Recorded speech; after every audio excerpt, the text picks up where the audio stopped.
All right, welcome to the wonderful world of Python on hardware this week. All sorts of things, CircuitPython, micropython. Ooh, look, that's a nice animation. Yeah, just, keeping it fresh. That's the REPL loop made animated.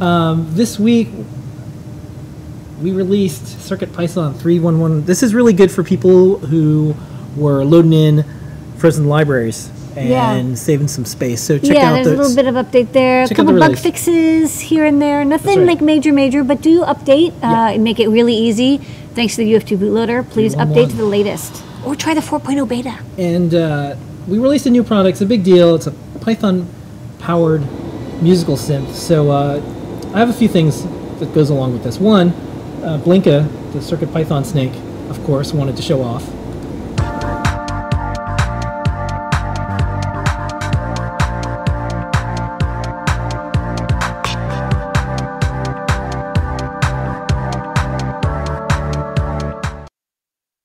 And we've been doing a lot of testing, we've been doing a lot of fun, we've been trying to see what types of things that we can do now that we can put Python on a music synth. I've been playing around with sounds. We've been watching Doctor Who, 13th Doctor Who. And I have just, I have 3 like 1-minute clips of just some of the experimentation I've been doing, just putting on sounds. So I wanted to show those, get comfy. The sonic journey. They're only a minute each, but it's just, that's how easy it is. You can just take sounds and then you can just toss them on and then you can do some fun tempo stuff. So here we go.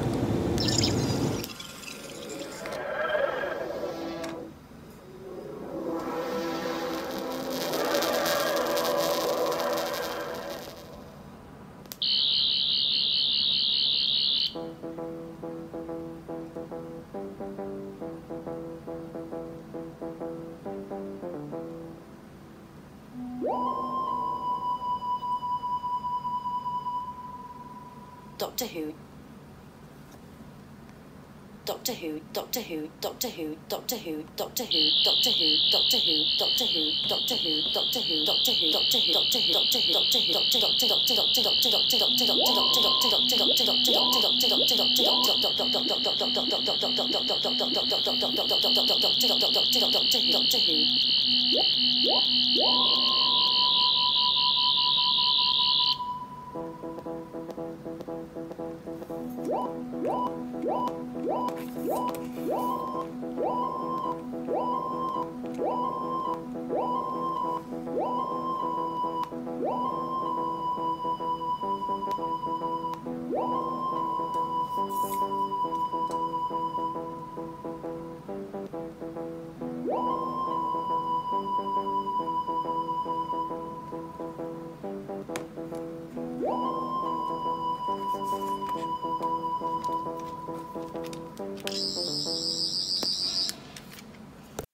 I am the voice of Knight Industry 2000's microprocessor, KITT for easy reference, a kit if you prefer.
Yeah, someone said Circuit Cylon for the Larson scanner.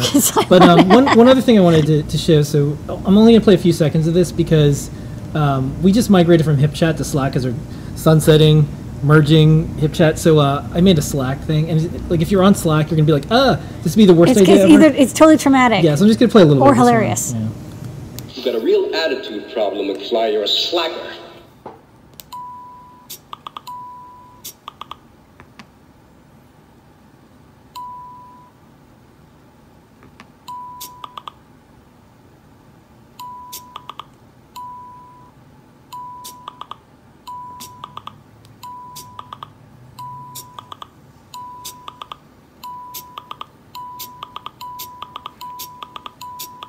Anywho, so we're going to keep coding some stuff up in Python, playing music and more, so you'll see more Neo-Trellis. Other news in the world of Python, we shipped 400 badges to the Hackaday Supercon. All the stuff's on GitHub if you want to see what we put on there, but we had a QR code for the schedule. DigiKey was our partner with this, and so you see some DigiKey there. Lots of cool things. It was so easy, people could actually put their photos or images or hack them in like 2 or 3 minutes. So lots of badge hacking going on. And like Lady Ada said, this is the first time a lot of people ever experienced CircuitPython. So I wanted to show, this is someone who was there. And the quote is, Adafruit supplied a school badge for Hackaday Supercon that runs CircuitPython, never used before, got imaging displaying in 5 minutes. Very nifty, worth learning more. And then Chris, who tweeted at the same time, I don't know if he was there, but he said, CircuitPython changed the way I approach small projects now. It's easy as dragging across a file and debugging in situ on a client device without having to install an IDE. Absolute game changer. And the Adafruit boards M4, M0 That's Express us, changing games, updating images. But yeah, updating an image on like a badge has historically been so hard. You need an IDE, you need an FTDI cable, you need to like log in, you have to download MPLab. Now it's just you drag the file over, you're done. So this is neat to see. I started Hackaday a million years ago, so it was neat to see Hackaday kind of fulfilling a lot of the things on my Hackaday manifesto over 14 years ago when this event and some of the hardware that I saw there was all part of something I wanted to see. Well, now I got a cool badge. Yeah. This is me. We'll show this video later, but this is CircuitPython and Bluefruit. Yes, it's a big deal. If you have a Feather M4 Bluefruit and you want to use it with CircuitPython, you can. We have some example code ready for you to try out. Okay. Also in this week, in the world of Python on microcontrollers, check out the earrings that we linked to. And I like this lady's hair. She's got good style. Yeah, and she said, you know what Python runs on? Well, my earrings. Yeah, so. She was doing a speech at this is Nina at the Pound. The tag was the All Pound. Things Open. Yeah, All Things Open. So yeah, she's like, my earrings run Python. They were CircuitPython Gemma earrings. Neat. The latest Casio has a firmware update that you can run Python on it. It's a micropython. We looked around on GitHub. We couldn't find what they're doing, but it's yet another calculator that can run some form of Python. Also posted up these cool badges. We're working on a badge right now, speaking of. I love looking at these badges. Yeah, we like the idea of a conference badge. We'd much rather have one that you can just write the code directly on the badge and you don't need like an IDE. So we're working on one. JP's project that from last week, from the guides. Color picker with Neo-Trellis. Yeah. And then we had some Made with Moo. This week with Made with Moo, this is our favorite editor, low cost. Yes. Easy. Low cost is in free. Free. Yeah. The freest. It runs on every operating system? Yeah. So this is the latest Moo. This is a, you could translate it, but if you speak Spanish, this is how to use Moo with CircuitPython. Hola mundo. Yeah. Also, there is a CircuitPython workshop at the CT Hackerspace.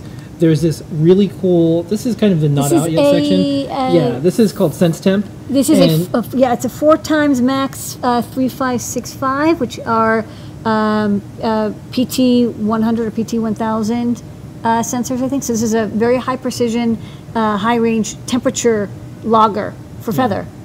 And we also have more updates for the folks that have been following this story. This is a Linux Feather. Ooh, look, and it's built now. So this is the @SamA 507 chooses a Cortex-A processor, and it can run Linux, and it's got some chip assistance over there on the right. I think it's probably a JTAG or a USB serial converter.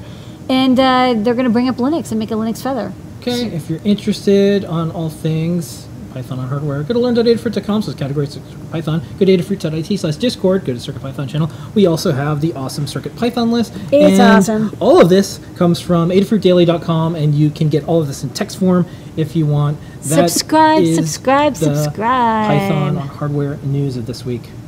Don't miss out. Subscribe to the newsletter. Okay. Code plus community.